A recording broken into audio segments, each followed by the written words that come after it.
this is not going to be the old Twitter. This is going to be something lean and mean, and you can invest in this with trust that will take care of your money. It's true, but we're already hearing from employees on the inside saying that's no way to run a company, not to mention Twitter, which already has plenty of issues with, keeping itself on the.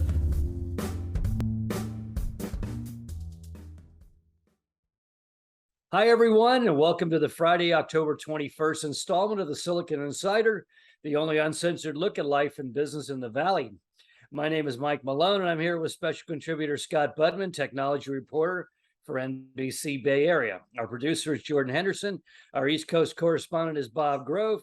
And our host, as always, is the Silicon Valley Business Journal. All right, Scott, you got to give us our Elizabeth Holmes update. All right. Well, there was a hearing this week. She did show up in court, and it's interesting. She was facing off with Adam Rosendorf, the former lab director who testified against her for a long time, and it is really responsible for her getting her sentence and likely having jail time. But then, as we talked about before, he showed up mysteriously at her house trying to talk with her. This was after the verdict, and was sort of rebuffed by her partner, Billy Evans, who said this is just not appropriate.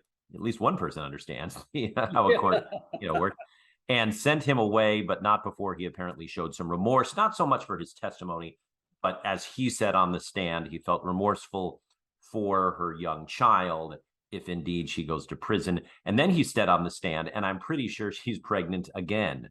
I heard that. Yeah, and that sent the courtroom sort of, whoa. And, I wasn't looking for this myself. I don't think it's my business, but there was a lot of talk that she clearly is kind of along, and you wonder, this could be therefore a suspended sentence, if indeed it doesn't look like she's going to get another trial. The judge demurred during the week during the hearing that he held, but was not impressed enough by Holmes's attorney's claim that Rosendorf did want to take something back, and he didn't take anything back.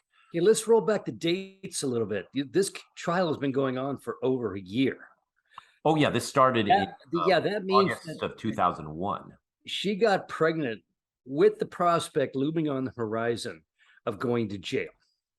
Well, right. I mean, I guess if we're going to do the family planning timing here, she was found guilty, remember, very early in 2022, in the very early days of January. Yeah. If she's 6 months along, do the math. We're in October. So again, it's not for any of us to say how to plan a family, but it's one thing to plan a family with, I don't know, financial concerns or a little debt or whatever. But it's another thing, I imagine, when you have a looming prison sentence hanging over you. When you got making license plates in your future. Yeah. Yeah, I got to talk to some women about this one, because this one, it struck me as very, very oddly timed. Yeah, I mean, I have talked to women about it, and they say that the people come down on this case in different ways, but a lot of women say, I mean, really, pregnancy or not, that here was someone who really had a great shot to forward the idea that women in tech can do wonderful things, and had a lot of money and a lot of support, and ended up lying. I mean, she was found guilty of defrauding investors, and that sets everyone back. And the women, especially who were running companies, say they felt a chilling effect, and especially in biotech, they felt a chilling effect that's really unfair. But a lot of VCs, sort of said, well, look, that's an area we're going to stay away from because of Elizabeth Holmes. Yeah, I would imagine there's kind of there was this penumbra of pathology that attached to all these women executives. Like, is she telling us the truth? Is she shining us on? Is she a con woman and she's just better than Elizabeth Holmes? I would imagine it would make working life very difficult for a while, or going out for money. If you're going out for another round of funding, when you're talking to VCs who just got burned badly. Right. And that's what I heard both from female CEOs and female VCs, saying there was an unfair chilling effect. I mean, when a guy goes to prison, it's not like there's a slowdown in funding for male run companies, is there? But for some reason, this one just got so much attention because of the fact that she was female. And it's too bad. I mean, there's never going to be any winners in this sort of a case. You have people who lost a lot of money. You have people who got the wrong results on their lab tests.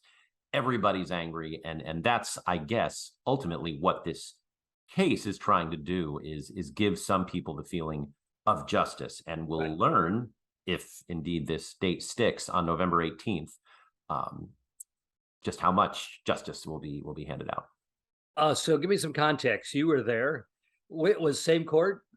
Same court. The crowd was big again. We hadn't seen big crowds like that for a little while. Was this like an alumni reunion of It was. I'm not going to lie. Veteran reporters? Yep, it actually it really was. And there were even some of the people that, I mean, we covered this for so long that some of the spectators who would show up, we got to know them too. And some of them were back. It was a full packed courtroom. And it was interesting because Adam Rosendorf, the former lab director, who for several reasons didn't come off as all that great. For one thing, he was the lab director of Theranos, but also just the idea that he would so inappropriately show up at Elizabeth Holmes's house, and he had to explain that, and he had to defend that. And I just got a feeling sitting there in court that I understood every other day that we were in court. Yeah. But this day was so unnecessary and shouldn't have happened had he just, waited. I mean, there's a time and a place to say, hey, let's meet and try to bury whatever hatchet. This certainly, while the sentencing is still hanging over her, not the time to do it.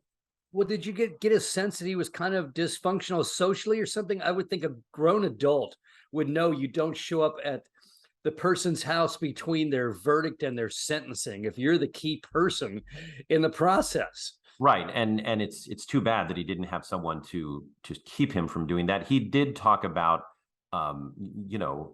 mental health issues that he has, and that did come up to a small extent. His lawyer and he made it clear he didn't really want to get into that was personal. But he did talk about how his judgment has been wrong in several instances in his life, and this is one of them. So he gave the defense even more ammunition. Yeah, and they did, and they are planning to file a brief if they haven't already within the next couple of days to, I think, ask for a new trial based on Rosendorf's testimony and based on his visit. Again, the judge has seemed to demur on that a little bit. I don't think that he was that impressed with, any reason to have a new trial, but nonetheless, that's what they're going to file and that's what they're going to ask for. And within probably a week of you and I talking right now, we should know that decision. If she does not have a new trial, then the next big date is November 18th, where she'll be sentenced. By the way, Sunny Balwani, her partner in crime, has a sentencing date for November 15th. So that is now scheduled to be a big week for... And Holmes shows up even larger. Right. In November, a month later. Wow. Yeah. This is really a soap opera like I haven't seen for a while. This is like turning into OJ again or something. I mean, it's really has all these other dimensions have nothing to do with the actual trial. Right. And that's why, I talk to venture capitalists, I talk to CEOs, they're feeling the effects of this. I'm surprised at how many people will come up to me and say they took a Theranos test here in the Greater Bay Area. Yeah, there were. This was the test area, so yeah. You were right. You see nice rooms in say a Safeway, and I'll tell you, those are Theranos rooms. They're not used for that now. Obviously, now maybe you'll get a flu shot. But there was a lot of infrastructure between Walgreens and to a lesser extent Safeway set up for these testing machines, and in Walgreens they really put them to use. Yeah. And that's why we had Walgreens executive testify as well as Safeway executives testify during this trial. Oh, wait till she shows up at that on November 18th for the sentencing, and Mandana gently touches her abdomen as she goes into the courtroom. I'm sorry I'm not being more sympathetic, but those dates bug me. Everything up till now, okay. But this one, I don't know. I mean, this almost seems cynical. I'm afraid to say that about motherhood, but there's something weird here going on. I mean, look, it's really not for us to say, but I can tell you as a reporter, women have told me the same thing, that they're very skeptical about this. And how do you do this with a sentencing hanging over your head? And again, it's absolutely not my business, but people come up and talk about this all the time, Michael. I'm sure they do. So yeah, I can tell you that there's some, I guess you call it cynicism out there about even a child, for goodness sakes. Yeah. Okay, let's move into something a little bit more objective here. Tech earnings, are they coming back? I mean, we had this one counterexample of Netflix. Now, is this Netflix? I mean, they had what they got 2 million plus new subscribers. Is that due to the advertising No, announcement? no, that really hasn't kicked in yet. Okay. I mean, if you mean the advertising supported thing, I Yeah. think some people might be signing up in advance of that, but I think, remember, this is the quarterly of the last 3 months, and they really did bounce back.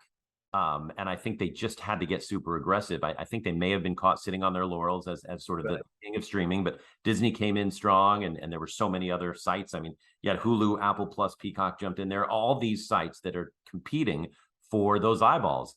And Netflix just had to get aggressive, and they really had, they really soar when they have these hits.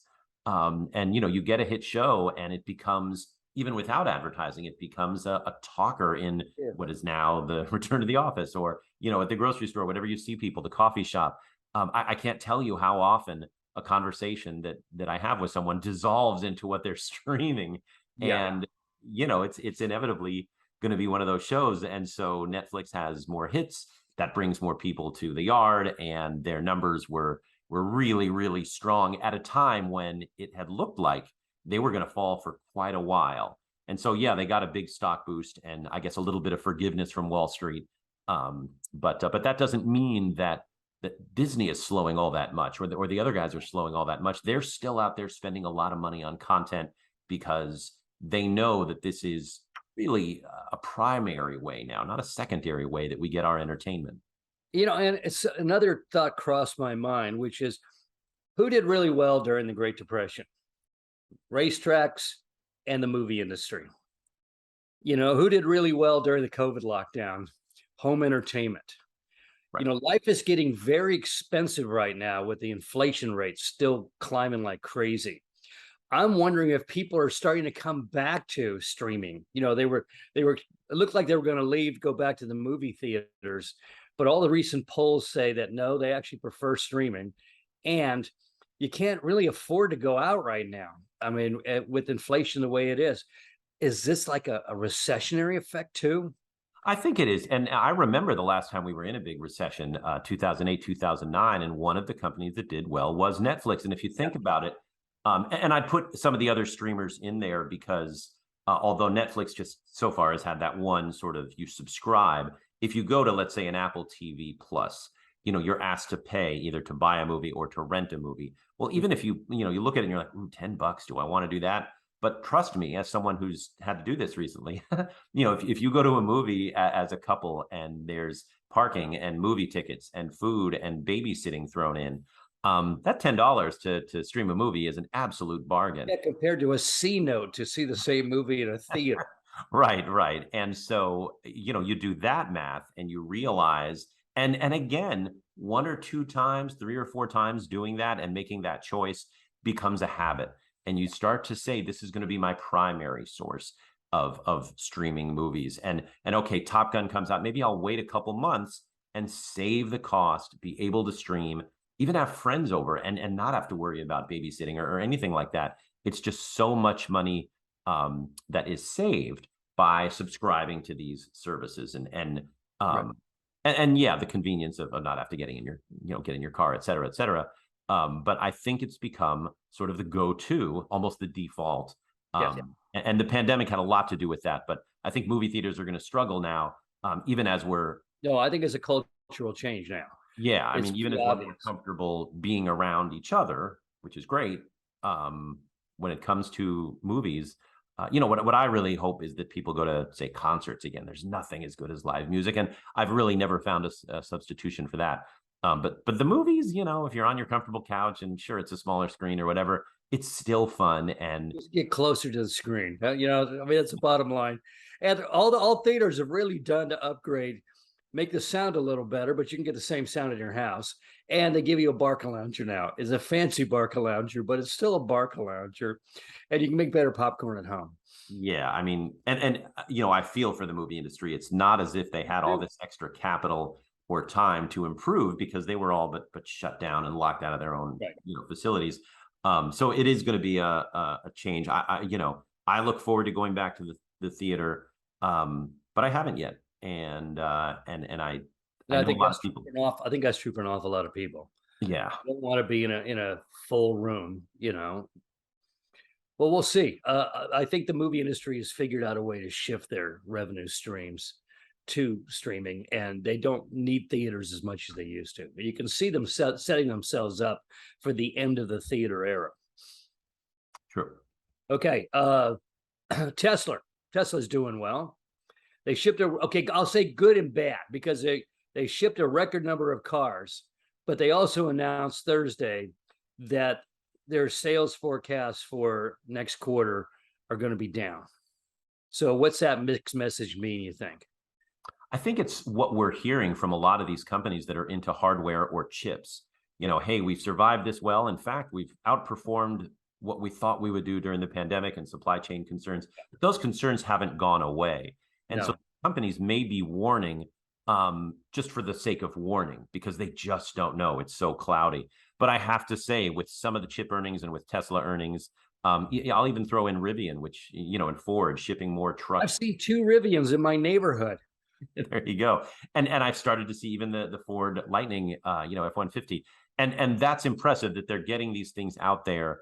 But really, I understand the warning because you just can't tell investors what the next 3 months are going to be like. Because if the chip companies, I mean, really, to build a car these days, you need chips, you need all the programming, it's a tech device.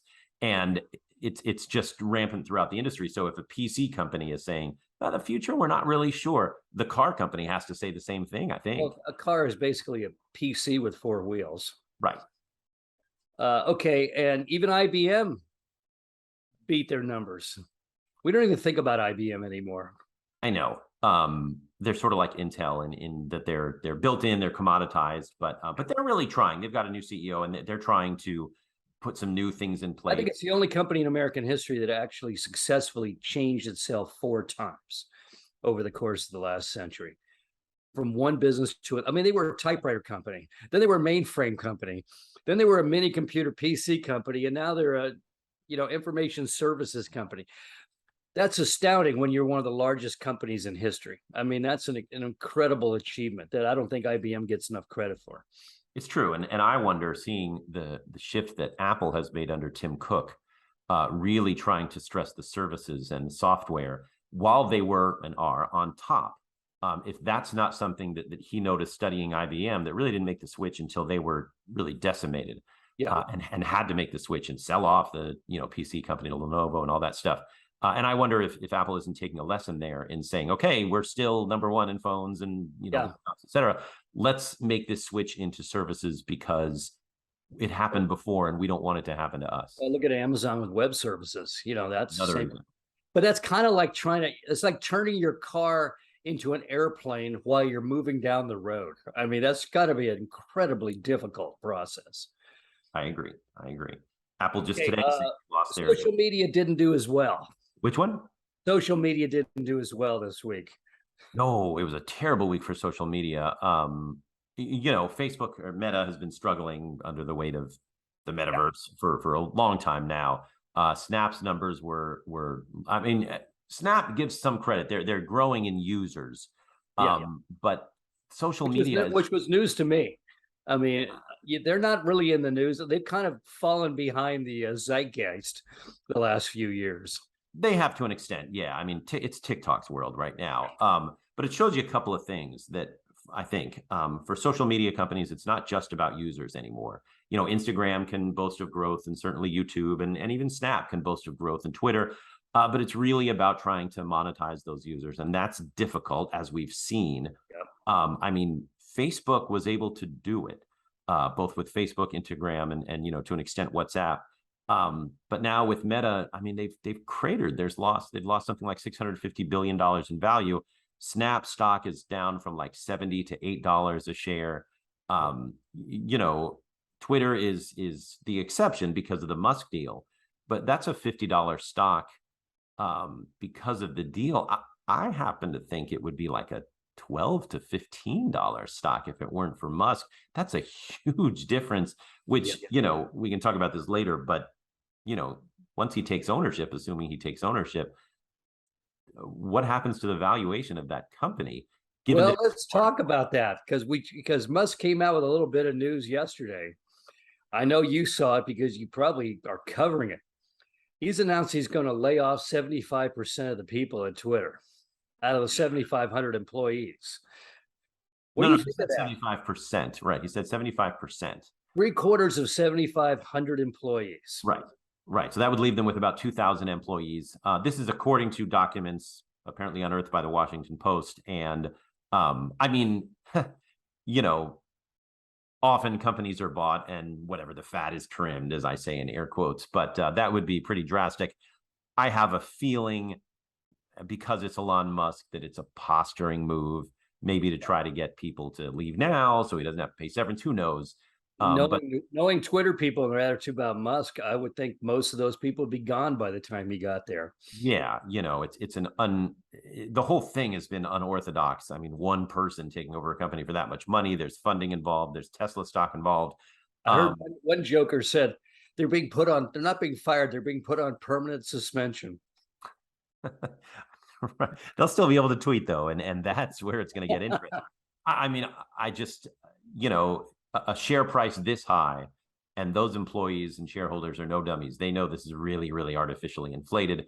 They're going to cash in, and then money and run. For the devil's bargain, they may lose the job, but they've got this huge cash payoff. I think the message from Musk is this place is wildly, overinflated in terms of employees. They're not, most of the employees, they're these quotes that, well, I only come in when I feel like it, and that sort of thing. He's going to turn that thing into a tight ship. And he's going to get rid of all the people that are, the whole censorship crew and all that. And he's basically sending a message to the markets. This is not going to be the old Twitter. This is going to be something lean and mean. And you can invest in this with trust that we'll take care of your money.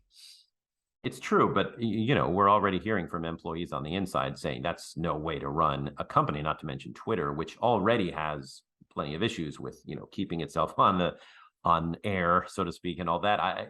I don't know. I think it's a bit of a feint. He's putting stuff out there because he likes to put stuff out there.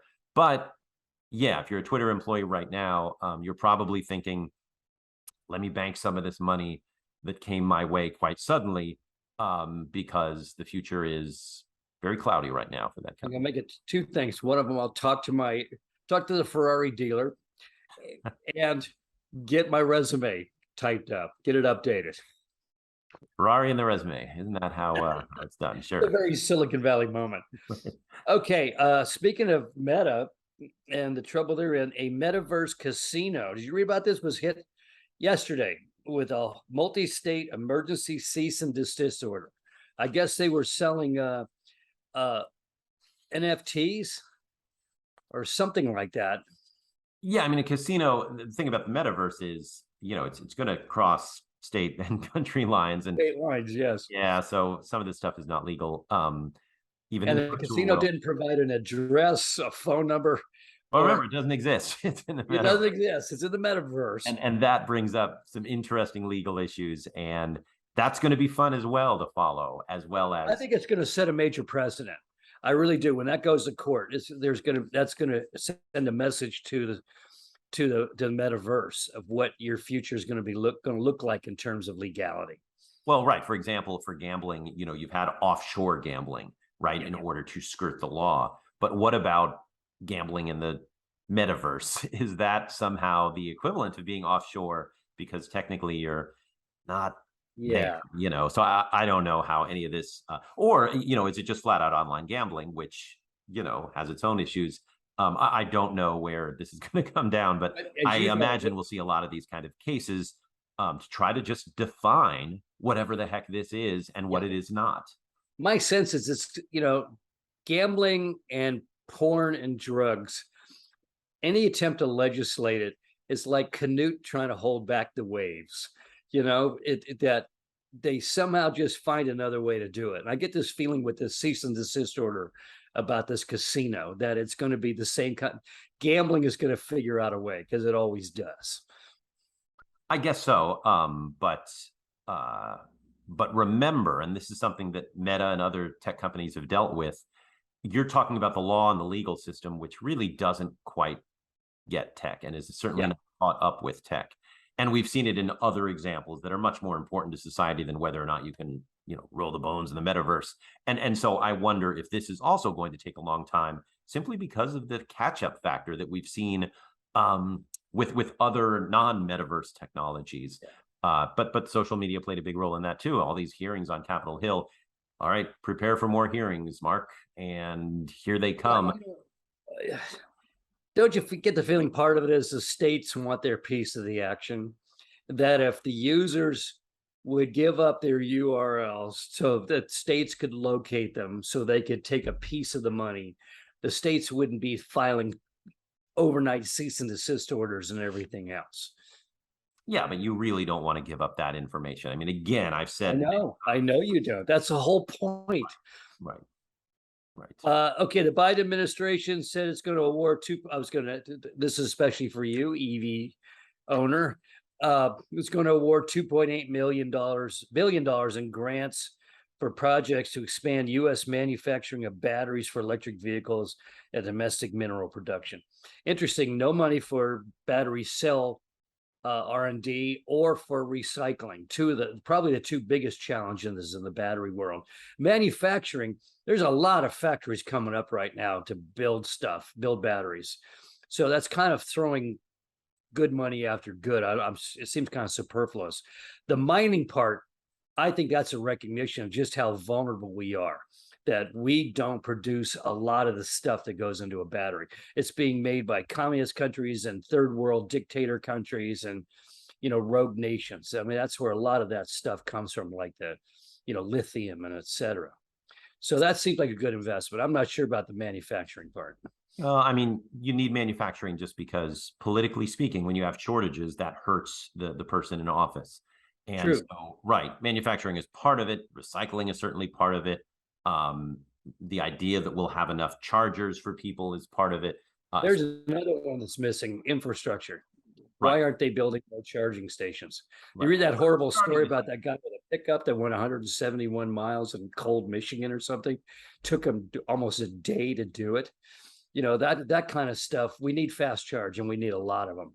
Right. And that's a big deal when we're trying to convince people not to go to the gas station. And so all this stuff will help. All this stuff will encourage businesses, I think, to get going, because there's a lot of profit here that can be had. You look at, I just saw a couple of days ago, I think AAA put out that more EVs were sold in this last month than ever before. We hit a record, but it's still a really, really small number compared to how many cars are. Yeah, but when you're getting that kind of 10x growth, that's always a sign of, future dominance. It's good, but we're still not there yet. And part of it is the EV industry needs to build more cars, more affordable cars, but also, like you say, the infrastructure. We need to make it possible to tell someone you'll be able to drive without spending all of your time waiting to charge.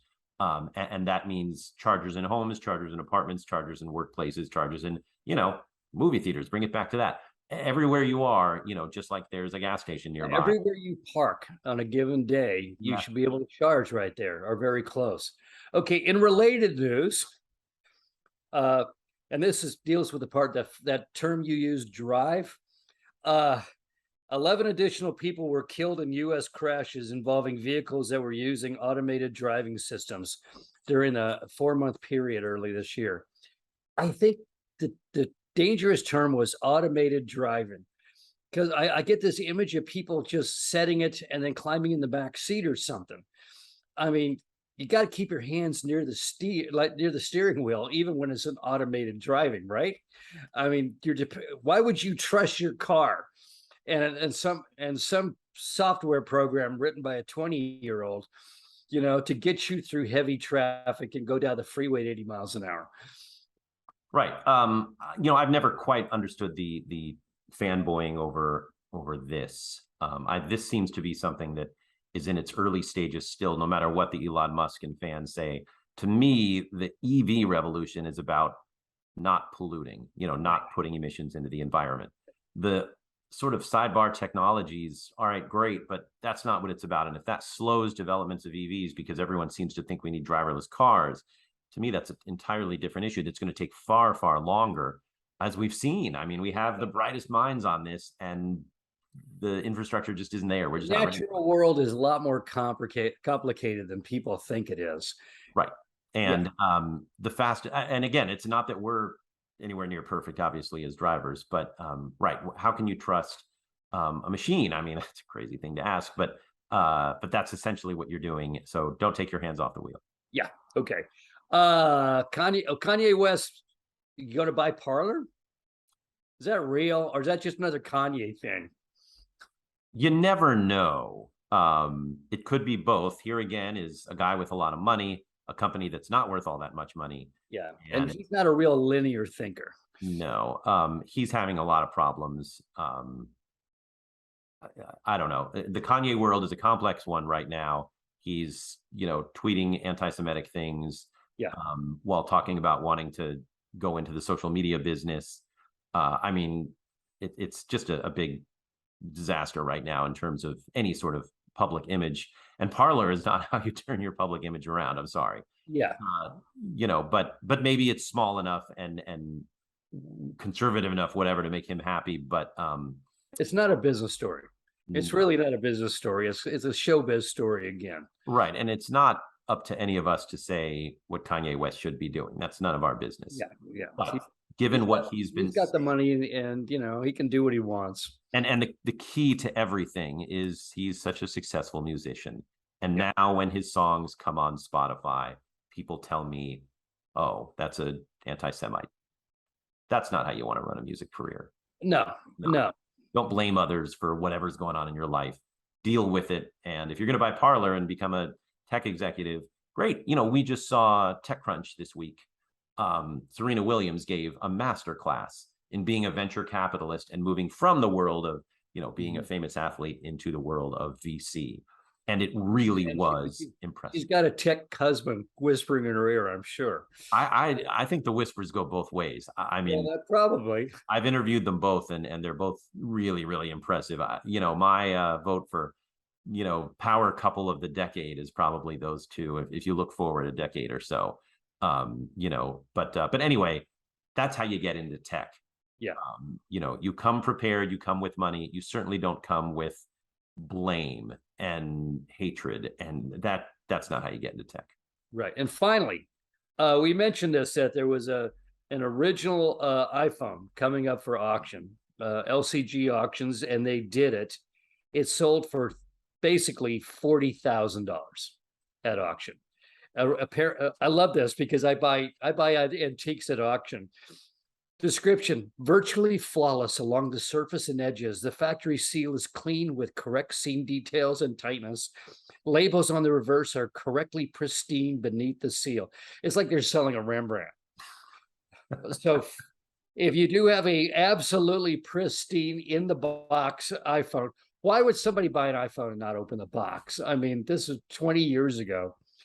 Anyway, it's sort of like that perfect Superman #1.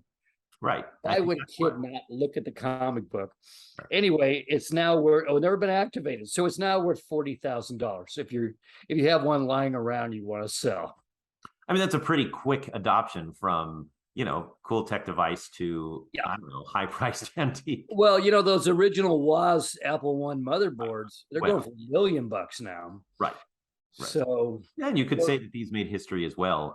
But you're right. You almost can't use it. I mean, try to stream a song on Spotify with that thing, I part of me is like, hey, you know what? We're tipping the hat to, Jobs and Johnny Ive and that whole team, and why not? Yeah. And it's generational. I mean, those $2 million 1959, Les Paul, bursts are starting to go down in value now because the boomers are getting old. They're not buying gigantic toys that are childhood. Now the Xers are all out buying early technology. So I don't know how you're going to be able to sell TikTok though to Gen Zs when it's just a bunch of code. Well, no, you won't have to, because they're all going to be on TikTok. I think that's. And they'll be buying NFTs of Marvel. of Marvel movies. So who knows? all right, that's it for now, folks. You can find us on the Silicon Valley Business Journal homepage, as well as on Spotify, Anchor, Google Podcasts, Apple Podcasts, LinkedIn, and YouTube. But you already know that. Have a great weekend, and we'll see you next week. Bye-bye.